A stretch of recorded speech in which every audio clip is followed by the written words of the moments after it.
Coffee house? But this helps. Okay. Actually, this helps because Or if you just say classes are held here, my Yeah. friend had Because it's like in Doyle, all of the psych classes are there, but it's not dean of necessarily- the psych class is in. Like, no one's gonna go look for the dean of Yeah. the psych. You know what I mean? Like, Yeah. no one's gonna look for him. I mean, if you really, when all else fails. And I was telling Cindy this too, especially when we got to the RCC, she was like, oh, you know, we're Division II sports, but isn't quite sure on all the group X stuff. I would say, so Cindy's an English major. If you guys have visitors who have English major questions or about writing and stuff, she's your girl. Likewise, if you have an athlete, like, go to Taylor. So if you kind of know your specializations and know each other's things, oh, I'd love to connect you with one of my friends who does this or that. That's a way just to, like, wing it through. I mean, when people ask me, I told you guys, when people ask me natural science stuff, I just glaze over and I'm like, I don't know. We have Hey, question. I brought up with them, do you think it would be a good idea as you're approaching a building saying, hey, so who's interested in psychology? And then introduce the building like that? Yeah, if you So didn't you already can know gauge- from talking with them earlier. Yeah, for sure. so you can gauge how much you want to talk about it. Yeah. All right. Okay, you guys ready? I'm so ready. I'm All right, ready. let's do Moody. So typically you're going to be taking your group, you're going to be coming up this sidewalk from the residence hall when we're showing the showroom. And you're going to be guiding them and say, like, right now we're going to head up this ramp and we're going to see Moody Hall. This building has a lot of classrooms, but also some really important offices on campus that we'll discuss when we're on the inside. You know, a lot of different resources that students are using, like, on a daily basis. So there's a lot of stuff. It's a thriving area of campus. Give like the general idea of what's to come.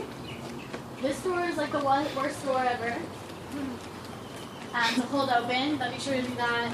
And then I always just tell people, we'll just meet by the vending machines. If anyone needs a drink, this is a great time to buy one. Because there's also water fountains around the corner, but we'll be in here for a while, you know.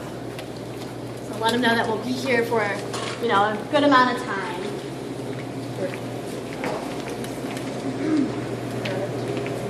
So I always ask them to gather around and like look down and first introduce the International Lounge.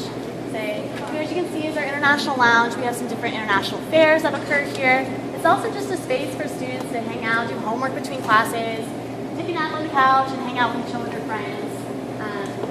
So there's a lot of offices down here on the ground floor. The first one that we'll talk about is through that glass window. That's the Office of International Education, so obviously the study abroad office. So last year, St. Ed students were actually studying abroad in over 26 different countries. So we had a really great experience, and we have those 12 partner campuses all around the world. Those are two numbers I want you guys to remember. 26. What number were they? 26 different countries and 12 partner campuses. Also another good number is that not only do we have St. Ed students all over the world in those 26 countries, but there's also over 40 countries represented here on our campus. So if you aren't studying abroad, you're still going to have a very international experience. Like just walking to class, I'll hear like 4 or 5 languages on the way. And I've met people from all over the world that are like here in Austin. What? Are you like really close to me? Okay, so you're making me nervous. And so then I talk about how St. Ed's and the study abroad, how we have a faculty-led program.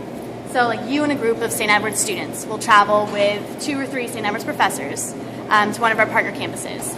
And they will teach you St. Edward's courses just abroad. So everything is guaranteed to transfer. They're the same classes and the same structure you would have here on campus, just all over the world. They even do tuition matching, and your scholarships and financial aid can apply for that as well. So they can make it really affordable for you. So that's one option, but then there's also provider programs. So you can go independently with a program, and you can study abroad in virtually anywhere in the entire world.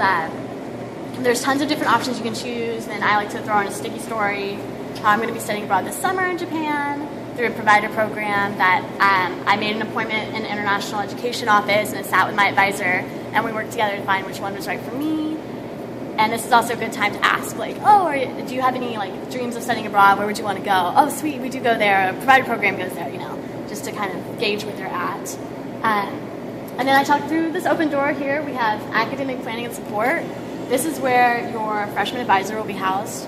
So you don't have to declare your major till you're a junior here. And once you do declare a major, you will have an advisor within that school that you'll be matched with. And that's really great because they're an expertise in their field. They know everything there is to know about the degree plan. But first, you'll have an advisor through this office, and they will guide you through the initial process. And a great thing is that with your advisors here on St. Ed's and on our campus, you're required to meet with them every semester. If you don't meet with them, you won't be cleared to register for your classes. So it's really important. So you know minimum, you're going to meet with them twice face-to-face. Maximum, if you need more help, if you have other questions, you can just make an appointment with them. So I love that I know that I'm going to sit down with them one-on-one. We're going to go over to the degree plan, the courses I have to take, if there's any prerequisites. That way you don't end up accidentally wasting time or money, and we can get you out of here on time and fulfilling everything that you want to do. And then right below our feet, we have the Office of Career Planning. So they are a wonderful support resource from the time you're a prospective student, freshman year, all the way to your senior year, and even as an alumni, it's a free service. They can help you with resume building, interviewing techniques and skills. They also put on 2 job and internship fairs once each semester. So recruiters from different companies will come and they'll be seeking out interns and employees when people are graduating. So it's a really great time. You go and you get your resume all ready, you print out a billion copies, and you go to the fair and you're passing them out and talking to people. It's a great way to get you connected right here on our campus. Now, if you've already been talking to students and you have someone that's undecided, this is a really good plug to also mention that in career planning, they have self-assessment tests and quizzes. So if you're undecided, that's a really good place to go. They can test your personality, see what majors would be a good fit for you, and then what majors would also like relay into what careers in the future and things of that sort. And upstairs on the top floor, there's the IT help desk. So it's kind of like our little geek squad on campus. If you have your computer crashed, you can't get internet, something's going on technology-wise, they can even sync your email to your iPhone. You can just bring it up there, no appointment necessary, walk in, and it's free of charge. And also, if you are really gifted with computers, you can be paid to be a student that works there and fixes them, for example. So really cool resources. You don't have to freak out or call mom and dad. Can't get internet. We have things to help you right here. There's also media services. I really don't plug this in every tour, but if someone's interested in majoring in like digital media management or something, I definitely talk about that. There's a lot of equipment that you can check out. You guys have maybe done that, audio recorders or camcorders or digital cameras. You can check them out for like 48 hours for free, and then you just return them when you're done. So it's nice that we have like a lot of things available to us. And then I just mentioned, like I said, there's classrooms throughout here. A lot of the tours right now, there's a bit of class going on here, so I let them see, like, here's a class in session right now, to give you a good like view of it. And then, you know, let people buy drinks, be hospitable. And then we actually head out to this back door on the side, and that's when we go towards the science museum. Okay. Great. So Moody's like really